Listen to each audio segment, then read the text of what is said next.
Any views or opinions expressed in this podcast are strictly the views or opinions of the presenter. Nothing in here is the view of the firms, corporations, financial entities that anybody represents. Nothing expressed here is a view of any regulator or semi-regulatory agency. All content is intended to be educational. Nothing in this episode construes specific investment advice, and if you do require advice, you should seek an appropriate advisor, be that a financial planner or a tax advisor or possibly a lawyer.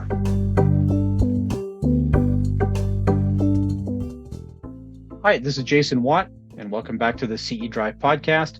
In this episode, I'll be interviewing Paul Eeles. Paul specializes in underwriting long-term disability for Canadian insurers. He's British himself, you'll hear and see in the episode, obviously, but and this episode is good for life insurance credits in most jurisdictions. That's true for BC, Saskatchewan, Manitoba, Ontario.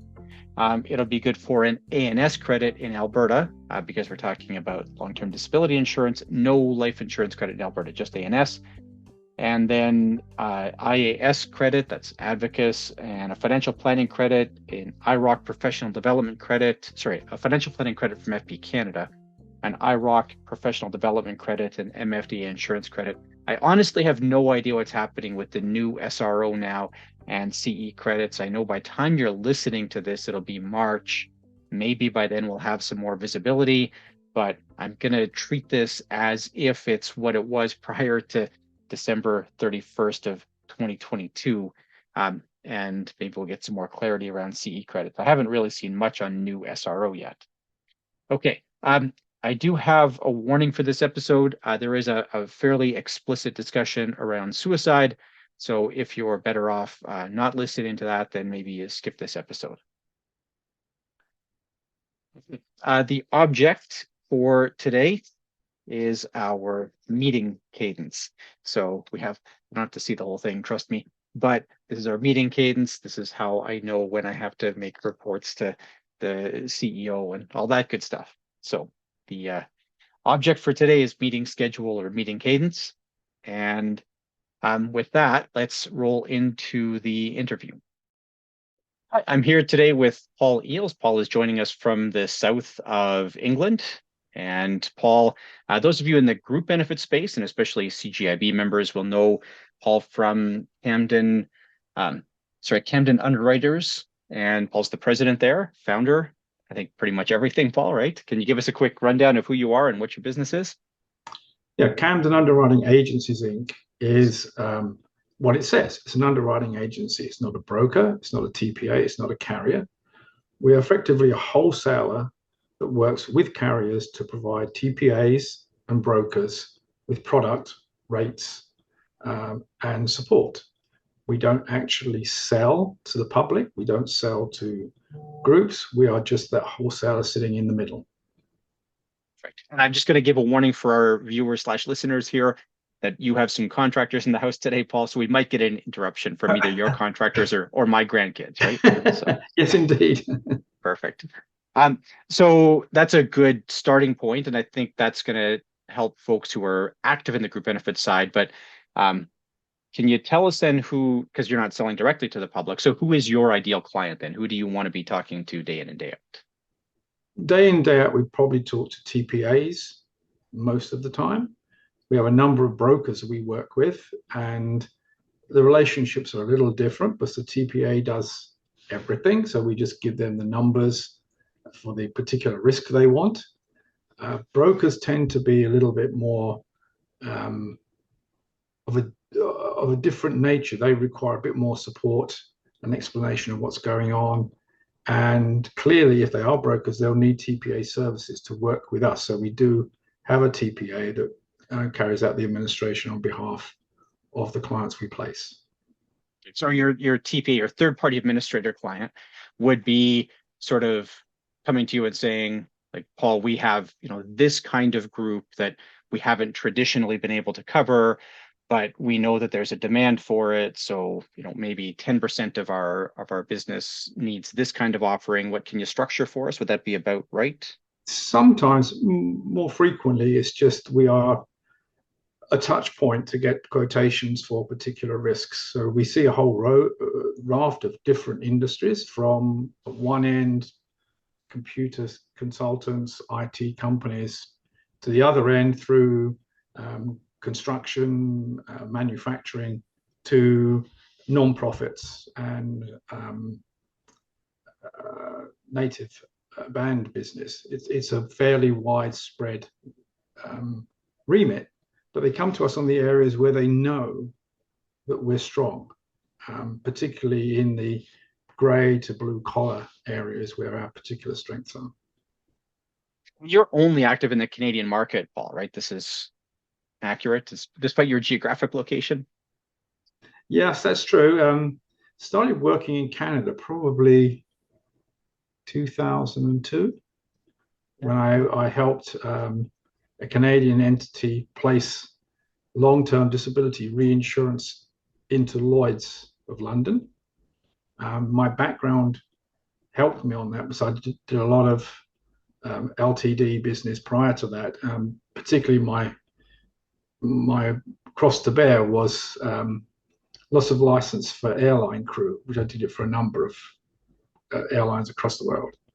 I got interested in Canadian business through that contract, started to help them write calculation routines, looked at policies and booklets. I just found myself sliding into the Canadian market. And it's actually quite a pleasant market to work in. It's I find it a friendly market. It's difficult to explain. I know it's a competitive market, but it's easy to deal with the people that we work with. And I think that was quite important for me, coming from a very heavily regulated situation in the UK, where at that time we had a thing called the Financial Services Act, which made working in the UK quite tricky. But I've never really worked in the UK. I've lived in the UK, but never worked in the UK. That's the odd thing about it. The nature of sort of, like, if you start off in the aviation business, you're always going to be by default heavily off border, cross border, international, whatever. That's right. I think my very first batch of clients going back to and I've been around a long time. This is late 70s. One of them was Pan American, the airline, as it was sliding into bankruptcy. And I learned a lot of that business through that airline. It was just the most marvelous experience for someone in their 20s.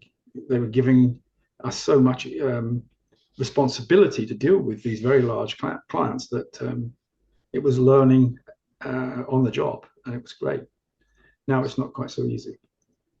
No, it's the best kind of learning. I do find this today that it's become a harder place to get that on the job learning, especially for the sort of solopreneur. I think that it's the more complex markets have become so complex.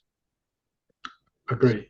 I think my main concern, I think, as a practitioner in the insurance market for over 40 years, is that nobody's allowed to make mistakes. And yet when you go to any course, the one thing I always tell you, you only learn from your mistakes. So how do people learn? It's a bit of a conundrum. So that's a good point. Yeah, I never thought about the serious consequences of mistakes and where that can show up, in the real application of your business. That's a good point, Paul. Now, I assume I know you're primarily working in Canada, operating in Canada, but I'm sure you're aware of what's happening in other international markets in the US, in the UK, maybe Australia. I don't know. What trends do you see elsewhere that we might be thinking about seeing in Canada? What should the Canadian group benefits person be thinking about? I think governments around the world they fall into two groups. They either become and they tend to be politically based, as socialist countries, or what a lot of people call socialist left wing, whatever you like to call it, paternal, doesn't matter which word you use. they're tending to try and improve social security systems, um, and leave fewer gaps for private coverage. The problem with doing that is the cost of doing so is quite prohibitive in many circumstances. The other market basically is the market we see in Canada and the United States and the UK, where private provision is required, and particularly through group benefits. Other than LTD and long-term disability, which is quite expensive, those markets are quite vibrant. Long-term disability in particular, disability benefits in general, and creeping towards group CI, they're under strain because the costs are increasing. And lots of companies we see, across this spectrum, are looking to cut back those costs, which are unpredictably volatile. Life costs are not, disability costs are. That's the problem. Right. So I want to delve into the long-term disability premiums a little bit more, long-term disability costs. But actually, you made a comment about CI here, and I'd like to head down that path a tiny bit if we can, because I think Canadians are used to seeing our LTD premiums. Like there's been a real pressure here the last couple of years. I don't know if that's masked what's happening with CI. Are we seeing CI premiums go up in Canada right now? I'm not ignorant here, Paul. Yeah.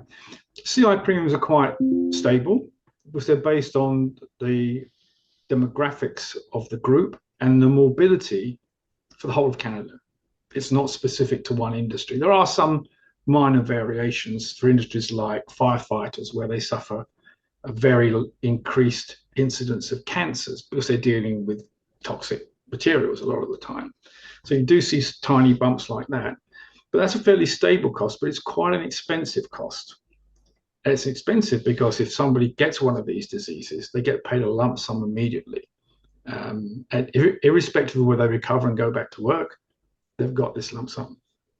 So that tends to be stable, but quite expensive. Not quite as expensive as LTD, but still there. So that's not under pressure. I don't think it's penetrated the Canadian market as much as it has done in the UK market, for instance. It originated in South Africa and has moved its way into the first world countries, and it has made a penetration, but there is a lot of resistance because it's not a traditional benefit. Canadians are quite conservative. That's what I like about you, actually. But at the same time, there is some little move towards critical illness, but it's not a rush. It's not a stampede towards that product. I think in Canada, I don't know if this is true in other markets, but in Canada, when you see CI as part of a group offering, it's relatively small face amounts, 25 or $50,000, right? Tends to So be. maybe that's where it masks that premium as well. Yeah, it tends to be low amounts. Typically, the ones we see it is the 10 to 25,000, and those two numbers are the two numbers that you see almost universally. Occasionally, you'll see more, but very, very infrequently. So in the UK, would it be common to see larger CI face amounts? Very, very variable. Okay. Typically, it's down to individuals to choose. It's not necessarily a mandatory group plan. It's down to individual choice. We have quite a lot of flex plan type arrangements in the UK, where it's just grown over a period of time. But CI is quite popular in the UK. I have a CI policy, so it tends to be a good one. I have CI too, but mine's an individual CI, and I'm 99% sure I'm not responsible for our group plan, but I'm 99% sure our group plan does not have any CI in it. So that would be very typical. yeah, I can't remember our benefits booklet that well, and I should know honestly. All right. So then what about then circling back to LTD risks? So you mentioned some, specific types of groups. You talked about band operations or certain types of occupations or with international exposure.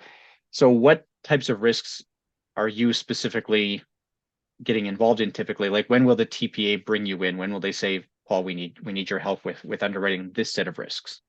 It tends to be when these accounts come up for renewal.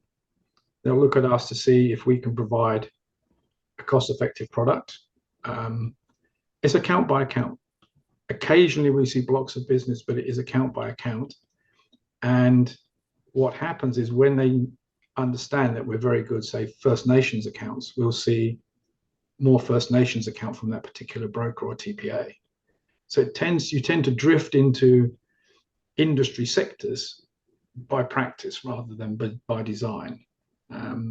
So we have a clear block of non-profit accounts, because that is really where I have a great understanding of how non-profit accounts work and where we think we're quite good.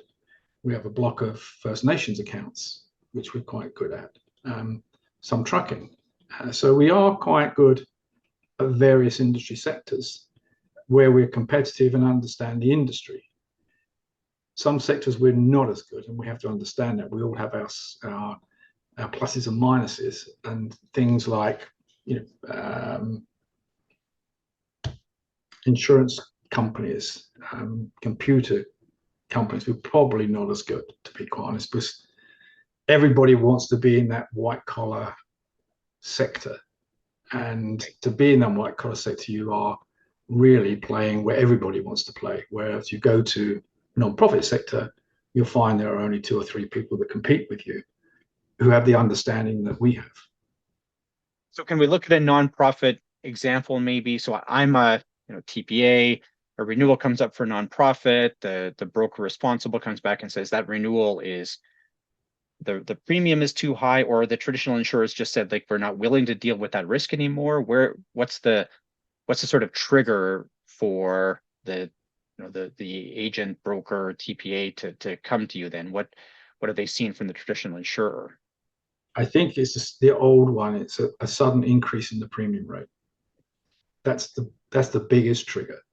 And we're seeing too much of that right now because there's been a lot of discounting in the Canadian market, heavy discounting, which a little of that has gone to the non-profits, for instance, but not that much. Non-profits tend to have a reputation for having poor claims experience. So the rates traditionally are higher, might be 2 or 3 times the rate for a white collar worker. So as those rates creep up, there's a point reached where the broker or TPA will reach out to us and say, here's an account. Can you do anything with this account? And very often we can. Sometimes we can't. I'll be honest with you. Sometimes they are so bad, we turn around and say, look, we can't do any better than the current carrier. So does so bad mean like you look at the claims experience and it's awful, or is it that the demographic composition is bad, or is it the industry it's so bad we can't do anything? It's not the industry. There's always the correct rate for the risk. It's just the risk has been underrated in the past, or it's suffering from really catastrophic claims experience. That can happen and creep up on you, quite frankly. And it's endemic in some industries. The non-profits, for instance, the community services sector, they tend to have higher claims ratios than most, but it's part of the way they work. If you're in social services, you're helping people that are disabled or disadvantaged in one form or another. And unfortunately, the tendency is to hire people that are disadvantaged or suffering from a minor disability. But that tends to work its way through to long-term disability, which deteriorates claims experience, and you get this cycle of increasing cost, and it doesn't go away. It is very variable. It's very variable. We have a number of accounts. Some are very good and some are very bad. And it's exactly what they do. You can't just lump the non-profits together. They are the various sectors react very differently in terms of claims experience. And it's just how the hiring practices and the working environment. Some of these working environments are very tough. The people are not paid well, and the environments are tough. I don't think I could do the jobs that these people do. So if I used to be on the board of a fairly large Alberta charity that employed about 600 people and specialized in the disability, like it was folks with disabilities was the primary constituent, and about 40% of the workforce was people with a disability. I Mhm. think, and then working primarily retail jobs, that was the primary source of employment for our workforce. I always like that's an impossible disability risk to insure. I never saw how it could be done. Well, it's not impossible to insure. It's just it's costly to insure. Yes. There's a Well, difference between the two. how about this? At the wage that those folks were being paid, you would have to, like disability benefits would have to be such a significant percentage of their wage to make it, I think, untenable. That's Yeah, it's a tough call. There are tough calls, and there's no doubt about it that those sectors do pay higher rates than, say, IT people. The other sector that's very similar are truckers. Um, some of the truck companies are quite good. Other trucking organizations have this history of older workforce because trucking is not very attractive to young people. So the workforce in truckers getting older and older and older, and just the natural attrition rate, the mobility factors, they're starting to come in and bite those organizations, so that their rates are higher because of the demographic structure of their account, not the type of the industry. So you have to understand the interplay here between. So if I see a truck company with an average age of 58, I know the rate's going to be terrible. I see it 48, I'm thinking, well, that's okay, because you've got young and old, you've got distribution. right. And 48 is still a relative. I mean, at our workplace, 48 would be I'm 48 and I'm one of the old dogs. So yeah, that's um okay. So can we talk about some of the customization you can put in place here? What tools do you have in your toolbox? So it can't just be rates, I'm assuming, right? What can you do as far as I don't know, non-evidence maximums or working with smaller groups? What tools are in your toolbox here, Paul? The tools are the same in any carrier have. We don't. There's one tool we don't use. We don't discount.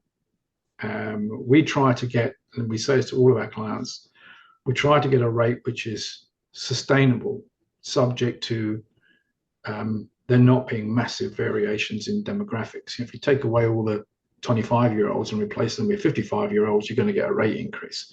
But providing that doesn't happen, or the converse, that, by the way, if that doesn't happen, then we try to get these sustainable rates. And we're very honest. We talk to the clients. We say, look, you can get a cheaper rate by going to this insurance company or 20% discount, 30% discount.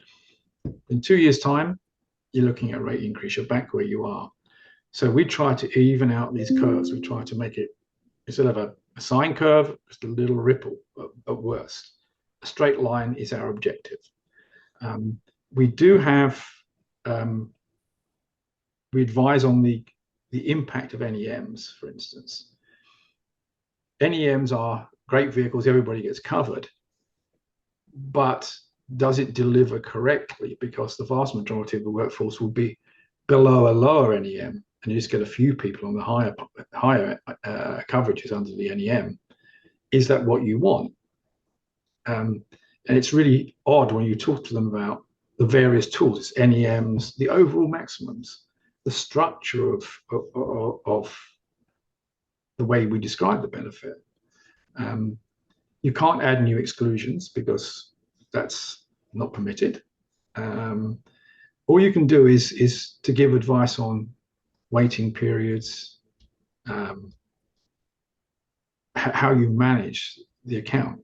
We do have a couple of specialist plans that are not like LTD.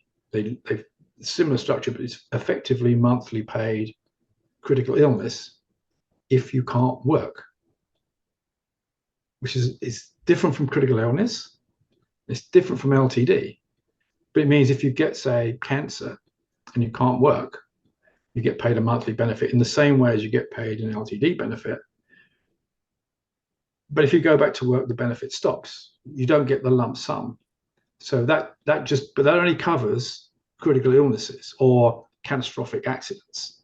So it just is a halfway house. It's cheaper than CI because you're not paying a lump sum, and it's cheaper than LTD because you're not covering things like mental and nervous disabilities, um, fibromyalgia, the all of the subjective complaints, broken legs, uh, bad backs, they all disappear. So you're only treating life-threatening or life-changing illnesses or injuries. So it's a lot cheaper than those, but it's not LTD. It's designed to fit a hole where anything else is too costly to do. And we have a Would be number of the them. Yeah, what kind of group would choose that coverage? Would you see that in the nonprofit sector, or where It could be else any would you use that? sector. It could be any Okay. sector because Okay. it's that one is dictated by price Right. because it's based on critical illness type disabilities.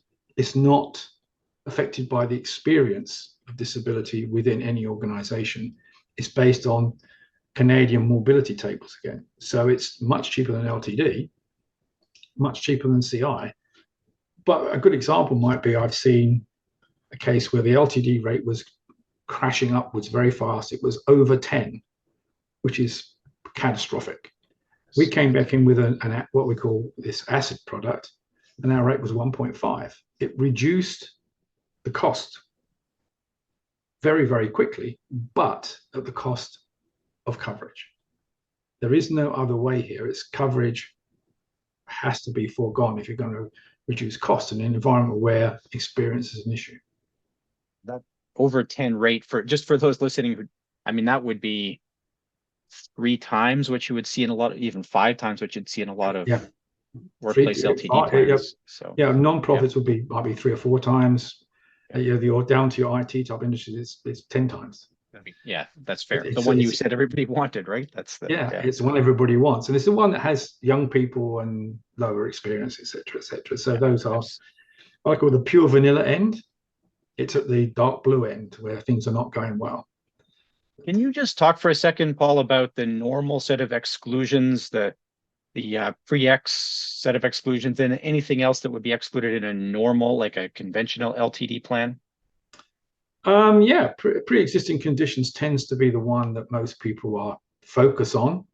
because it is that period when you become a member of the plan where you're not covered for any condition that existed in prior to typically 3 months before. Um, that's one that most people focus on because it does impact probably, I don't know, I haven't got the claims to it, but I do see them quite regularly being investigated. It's unfortunate more than anything else because people tend not to move jobs if they're unwell or they've had a serious illness. So it's not as catastrophic as it sounds, but they just may be caught inadvertently when medical records are revealed. Typically, it will unfortunately be mental and nervous is the one that gets caught most because it pre-exists and there's a track record of ongoing medication or contact with doctors or whatever. But it can include cancers and other things. Quite rare nervous people with cancer tend not to move jobs. They tend to stay where they are. So it's not as bad. The typical ones are intentional self-injury, criminal acts, where they're covered by other insurances. It's not membership of the armed forces, so that's a little one for those guys that do voluntary military work. You've got to be careful about that. Um, there aren't that many really. It's just the ones that you would expect to be there, that where people have deliberately or inadvertently have a condition which they know about, and or they commit acts which they know shouldn't, are going to lead to probably some catastrophic consequence. Like some policies contain a dangerous sports exclusion. And my brother-in-law is a great dangerous sports guy. His big hobby is climbing frozen waterfalls. Thanks. Yeah. I got 12 feet up one and decided it was too dangerous. Getting back down again. I'm sure it's one of those ones where the people who do it all the time say, if you know what you're doing, it's not dangerous. But objectively, I just don't see how there can't be some element of risk there. So, Oh, it's a terrible risk. yeah. It's not very much fun. You're just digging ice axes and crampons into ice, and it's just hard work, quite frankly. Thanks. Um, Now, what about out of country? So this is, I think, an increasingly common issue for Canadian employers. Whether it's you've cast a net and you've hired somebody who's in Brazil and they're in the process of relocating to Canada, or I have an employee in Calgary who decides that they want to work 3 months of the year in I don't know, Dominican Republic or Costa Rica. What happens here, Paul? It's a very specialist area, and it's one where I was involved in the early part of my career, third country nationals and expatriates. I don't get involved in it anymore, but it is specialist. Typically, Canadian employers tend to try to keep their employees in the domestic arrangements, and some elements of it they can. For instance, the life element maybe they'll keep them in. Disability is pretty tricky, and the thing you've always got to be wary of is what are the laws of the country in which the guys are working? Is it legal for them to do this, or is there a taxation consequence?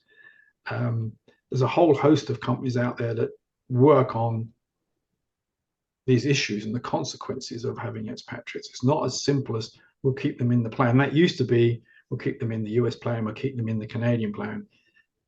That's not working anymore. You tend to have domestic arrangements wherever they are and just fill in the gaps with appropriate contracts, whether it be offshore or in the Canadian market. But typically, some benefits they keep them whole in Canada. The ones we see are tricky is when you've got US nationals in Canada that are being paid out of the US payroll.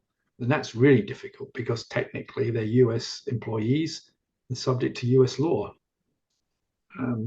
Very tricky. I don't get involved in it, but it's a very, very specialist area, to be quite honest. Yeah, I'll one day get Phil Tyson from Global Benefits in Calgary on the call to talk about this because I know Phil lives in that space, and I agree. When Phil talks about the iterations here, I think who would ever want to be in that business, Paul? So yeah, Yeah, it is. It's a very, but there are thousands and thousands of expatriates incoming and outgoing.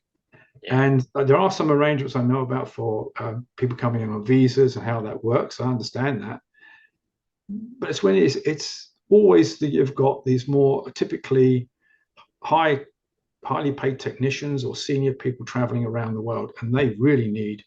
It's down to individual advice, and come away from making decisions based on nationality. That's a very, very poor answer.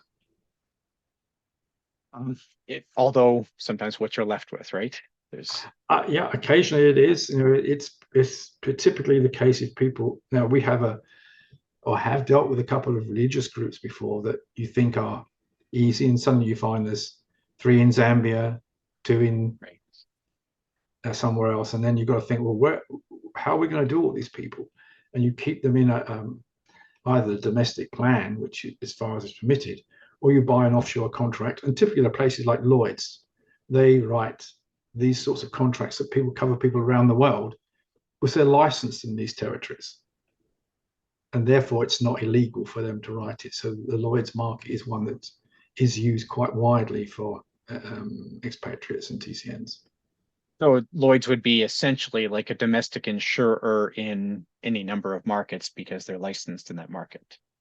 They're licensed in most markets for various things. For instance, but they're not licensed in some areas. In some areas, Lloyd's are very widely used in the United States, but they can't write life benefits in the United States by treaty. But Okay. in lots of countries, that's not the case. They write all classes of benefits. But the life business in Lloyd's is very small, so it's not the one they concentrate on. It tends to be the accident side, the disability side, um, repatriation, and that sort of thing. It tends to be their Right. strength. It's an interesting one. I'm assuming you place some business with Lloyd's. Would I have that right? I don't Yes. want, yeah. Um, is that different than dealing with other underwriters, or is that essentially like, is it just, are they essentially another insurer? I know their business structure is a little different. Yeah, they are an insurer as far as Canada is concerned. It's a bit more complex in that Lloyd's have an office in Montreal, I believe it is, where all the policies are issued from.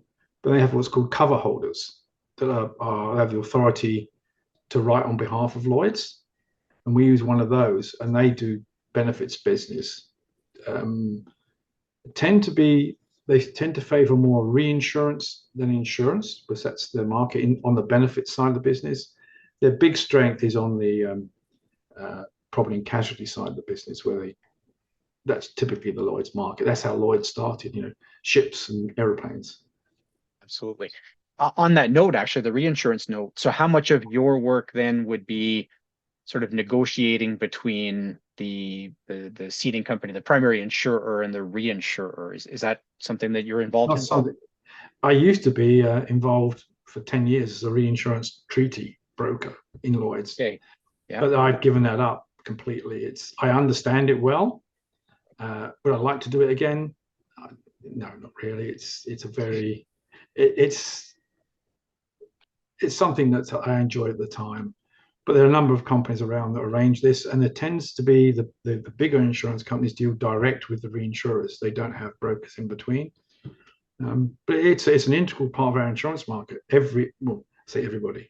There perhaps are a few companies that don't buy reinsurance, but I think almost everybody buys reinsurance of one description or another.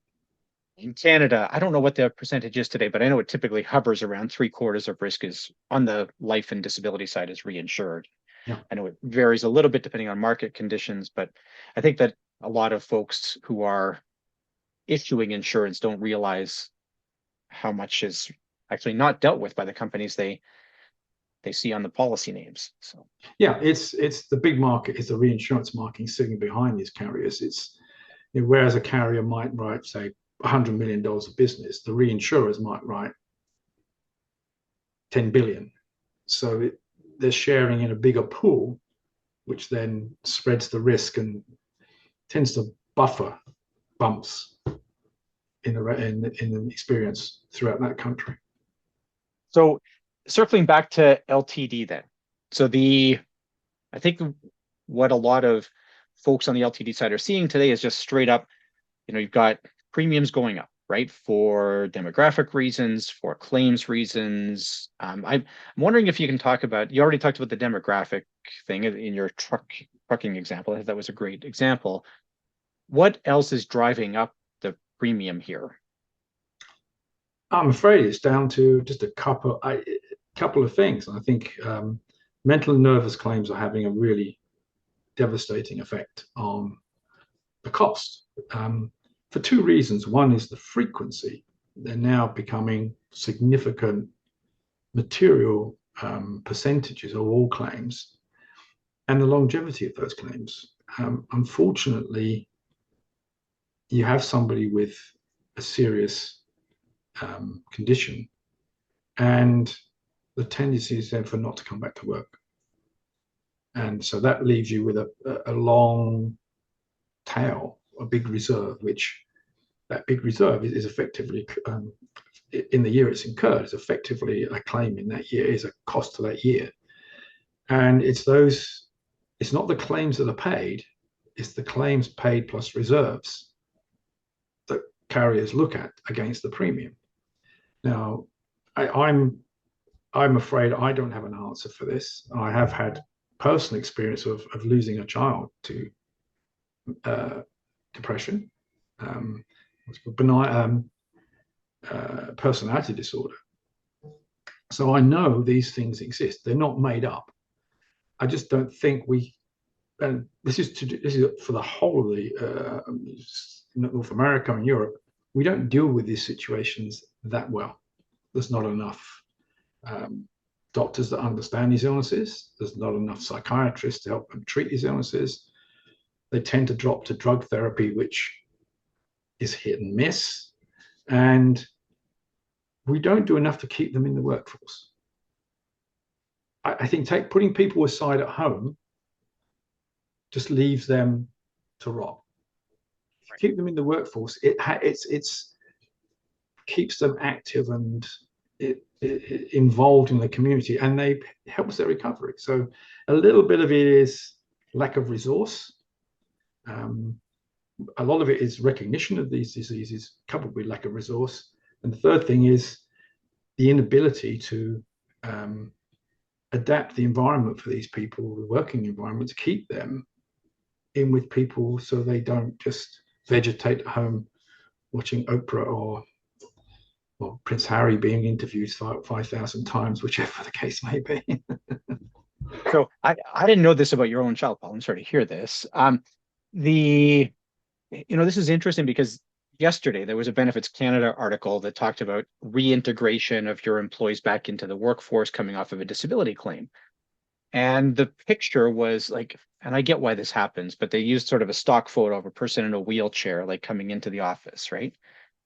And it's, I don't know, I find it, I don't want to criticize Benefits Canada. I think it's good publication, but it's sort of it's the canned response, right? This is how we envision disability still, I think, despite, I think we've come some ways in dealing with mental and nervous disorders, but it's still, like you say, this is such a huge driver of cost, and it's a cost for disability. It's a real cost for employers. It's a cost on our healthcare system. And then, as you rightly say, the actual toll on families and so forth, right? So, do you see where there's a better way this can be managed in the sort of group benefit space? Are there tools there that we're not using, or tools that we could be using better? You must have some thoughts about this. I think there are a lot of tools available, but they're only available because they're not being provided within the healthcare system. So it's supplanting the lack. Now, here I have to confess, my brother-in-law is a psychiatrist in Toronto, but he can't see as many patients as want to see him because he just doesn't have the time. So it's lack of resource. And I think the whole thing is driven by this inability or reluctance to have enough people to treat these conditions. And Canada is probably a bit more prone to this because your distances between towns or places where these psychiatrists is based is actually quite large. It's not like you can drive for 10 minutes to see a psychiatrist. It might be you've got to drive for an hour. So there are practical problems and there are funding problems. And that is down to, I think, government to face. It's a government responsibility to get that healthcare, or provincial governments. But the driver will be federal. If they drive this thing to increase this care. And there's a lot of will, but there's just lack of resource, I think. Resource, and probably, I mean, not just financial, but physical people that can do this job. Psychiatrists, trained psychiatric nurses, you just don't have enough of them. And how do you take 10 and turn it into 20 quickly? It's hard. That's impossible. A really, I think, pronounced example of this is, and it's gotten some media coverage over the last few years, but on reserve communities in northern Saskatchewan, we've had both mass murders and large amounts of suicide, and recognizing that these things could all potentially be somewhat mitigated by having better mental health supports, but it's not like you can just parachute a psychiatrist into Nipawin or whatever the case is in Saskatchewan, right? It just doesn't work like that. So no, they're all long range. It's not you see the doctor and you get given a bottle of pills, but if it's a sore throat, it goes away in a week. If it's depression, you're looking at how long was a piece of string. It might be just 3 months. It might be 3 years. Yeah. And that's the thing I don't think we've got our head around, is just how long term these come back with disability. But they don't have to be disabled from working. Now, I'm a great believer in and along with several others, on having what they call residual benefit in the LTD plans, is where you don't have to have been on disability to come back part-time. But if you have a disability where you can continue working part-time, but have to be off because you're not capable of working a full working week, you get a benefit to buffer that time off. And that's the ideal vehicle because it keeps people in the workforce, and they're more likely to come back to be full-time people in the workforce because they're cared for. So I'm going to try and kill that one. It's gone. Thank you. No worries. Thanks, Paul. Yeah, that's a really solid example. I think that's a concrete tool that can be used here, put residual benefits in place. What about claims management? We have these third-party claims managers out there, or some insurers have some limited in-house capability for this. Do you have any thoughts about disability claims management? Disability claims management is a key to an insurance company's profitability. It's also key to getting some facets of rehabilitation to the individuals, and how that's worked varies from one company to another. They tend to have rehabilitation units, but their purpose is to get people back to work, and that's really what they're aiming at. And to do so, they work out plans to get them back to work. It might be a desk, it might be widening a doorway so you can get through a wheelchair through the door. It might be having breaks so that they can rest, whatever it is. That's the rehabilitation industry. You've got lots of people now using outside entities for cognitive behavior therapy to help people with mental nervous disorders to get back to work or get through them. And all these tools work. Again, I think they're a bit overloaded. That's the problem. But claims management, I just get into now and then, and I see the overall picture, and I can't get into the fine detail for two reasons. One, A, it's not my job, and B, privacy regulations prevent me from doing so. All I see is the picture that's emerging in terms of what does the shape of this thing look like? Is it broken legs, heart disease, cancers, and mental and nervous?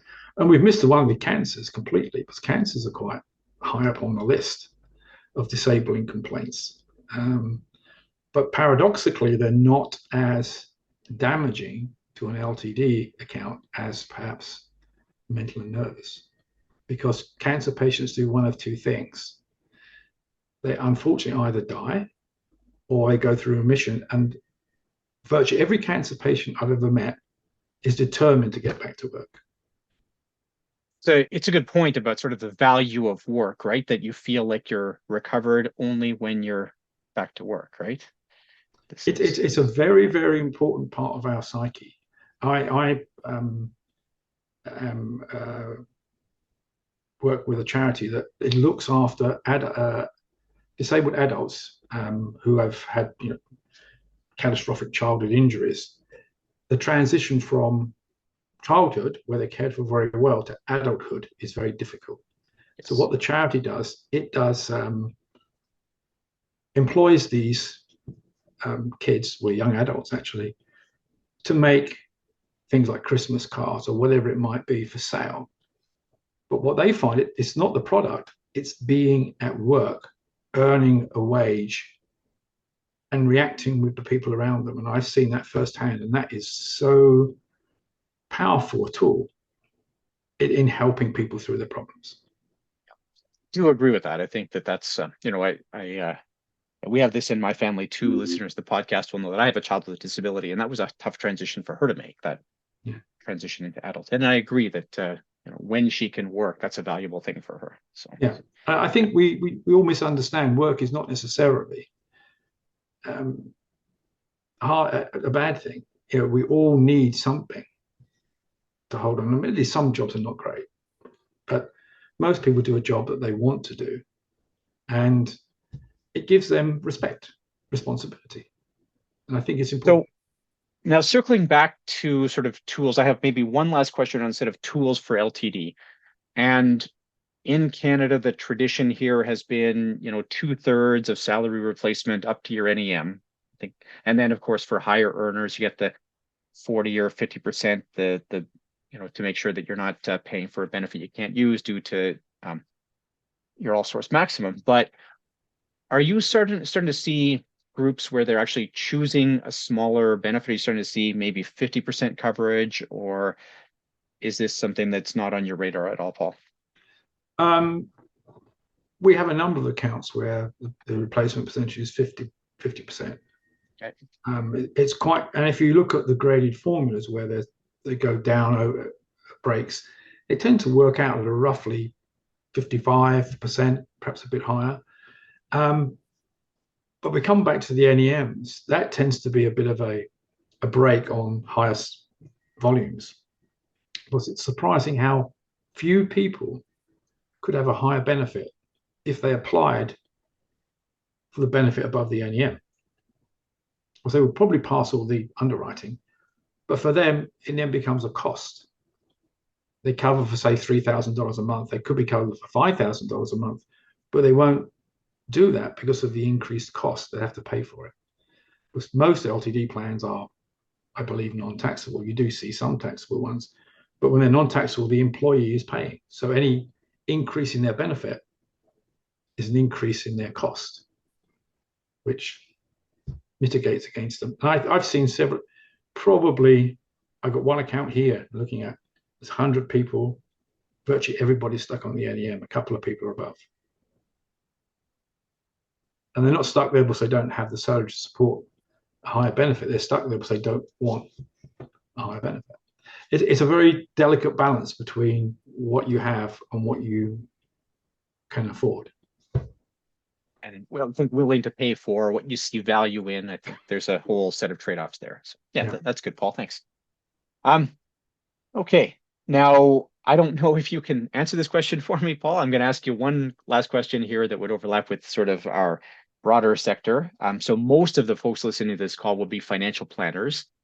And I don't know how much you get to see kind of people interacting at a personal finance level with, LTD claims or whatever the case is. But do you see value in a financial plan? And if so, what's the thing that you see bringing value in the financial plan? And if not, I'm curious to hear that too.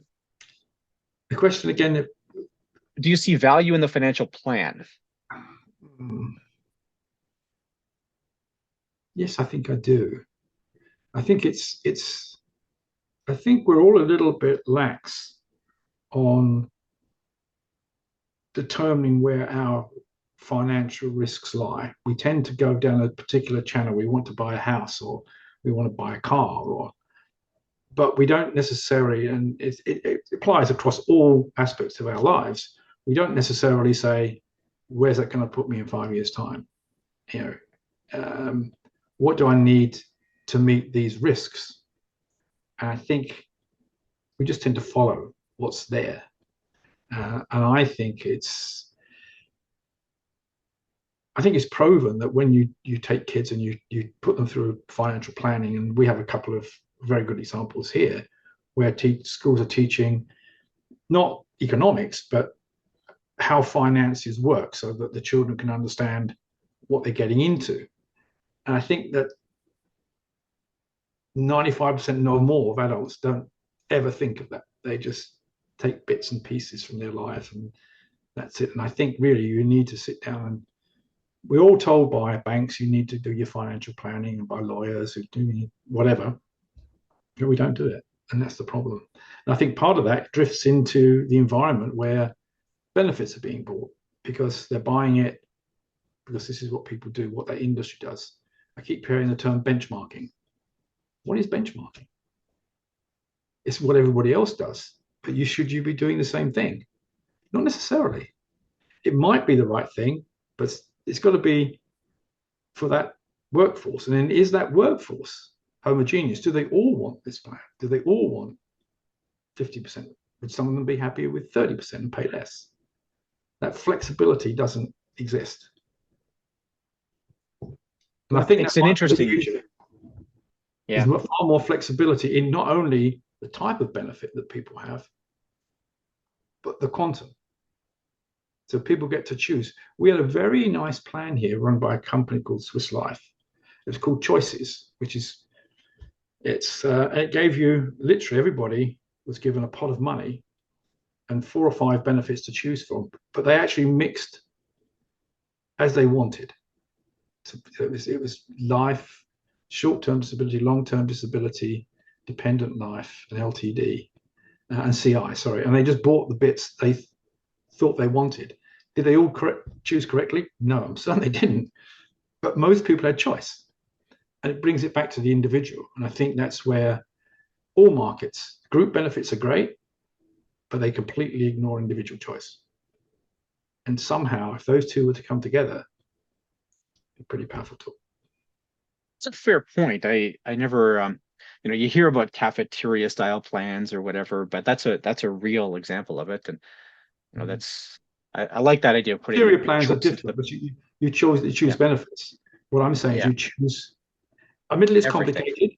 Yeah. You choose everything within there, and I'm certain there are ways to do this. It's just that I think. I mean, this strikes me as, I guess, the cafeteria plan on steroids, right? This is like, that's pretty cool, actually. Thanks. I'm glad to know that. We don't have anything like that in Canada, of course. Well, there is a simple answer, I think, in that basically you have a core, which is flexibility, but the flexibility beyond there is you buy the benefit, but it's almost like a shield of voluntary coverages surrounding this hard core, and everybody gets a basic thing, and then you just buy the bits you want. Incredibly complicated now, however, but we are in the day where we have very sophisticated technology that can enable people to just get onto a website and press those buttons, and you can get an algorithm which will calculate, can you do it? And the answer is yes or no. You would think that it would be attainable. So that's perfect. Well, Paul, I really appreciate you joining us here. You've got a depth of experience and knowledge around this. I think it's interesting to see sort of your career in insurance materialize in this very concrete offering to the Canadian group insurance sector. Thanks very much, Paul. Real pleasure. You're welcome. And appreciate you sharing. Okay. Lots there. Like I said, a really broad-ranging interview. I wish I had asked a little bit more. I meant to, and I got sidetracked with the discussion about nonprofits. I really wanted to delve into some of the challenges around disability underwriting with First Nations. Maybe that's something I can follow up with Paul on at a later date. I did want to acknowledge reviews here. I haven't done this in a long time. And Rick McBee, and I know who this is. Rick and I went to a hockey game together recently. So Rick, I'm surprised he didn't mention knife sharpening here, because I know that's what we talked about. But I know Rick sharpened his knives. We'll listen to the episode. The podcast format fits well with my routine. Being able to listen to the content while in the car or walking the dog made it simple to collect CE credits. That's exactly the point. So that's Rick's capturing the whole spirit of the thing here. I found the content and variety of subject matter relevant and the guests enjoyable. Perfect. No mention about the quality of the host there, Rick. What's going on? All right. So on that note, then the number for this episode is 5. And I hope you'll join me again in 2 weeks when we will have Adam Bourne. A lot of you will know Adam from YouTube. And again, we cover some retirement income stuff. And also in this discussion, we talk about Adam's tech stack, which I know is something some of you have specifically asked me about. So on that note, enjoy your continued studies. Hi, if you're listening to this episode and you're not already signed up for CE credits, this is a very easy thing to do. Just navigate over to businesscareercollege.com and you're going to sign up here for CE. Just subscribe. Currently, the pricing is $200 a year. We may be introducing monthly pricing at some point, but as of today, we have a cost of $200 a year. And once you're signed up, then you can just go and listen to every episode within your subscriptions. So you'll use once you're logged in, you'll use my subscriptions here, and you'll just go to the latest episode, which you'll scroll down to very near the bottom for. It doesn't matter which episode, you just scroll down and you find the one. So as of the time I'm recording this, the most recent episode is season 4, episode 27. I can just start it right from here. I can do the quiz here. Once I'm done the quiz, then I can get my continuing education certificate. Very straightforward. So I would just launch the course here, and I can watch the episode from here. Now, if you happen to be already listening to it on YouTube or whatever the case is, you can just navigate right into the quiz. You start your quiz, and you're just going to go through the whole thing. And then at the end of it, you'll be able to see your certifications. So we're going to bring up designing small group products. We bring this up and we click on wall certificate, and that's going to give me the CE certificate I need in order to maintain status wherever I happen to need CE credits. So I really do encourage, I know that out of our regular listeners, about 40% of you are listening to the episode for CE credits. That's about 60% who are listening out of general interest or whatever it is. And I really think this is an easy way to get your CE credits, $200 a year, pretty reasonable price. And as you can see from the certificate here, and as you hear me discuss at the beginning of the episode, we have a broad range of approvals for all of our courses. I'd like to thank Joe Tong. Joseph is our editor, both for video and audio content. And Joe does a lot of good work to make sure that these episodes look and sound good, despite my better efforts. I'd like to thank Maria Nguyen. Maria makes sure that the episodes all get approved for CE credits. Veronica Thibert does the quality assurance through that process. And then we have a strong marketing team that makes sure that all of our content gets out there so that people can find us and take advantage of the learning opportunity they might not have known about.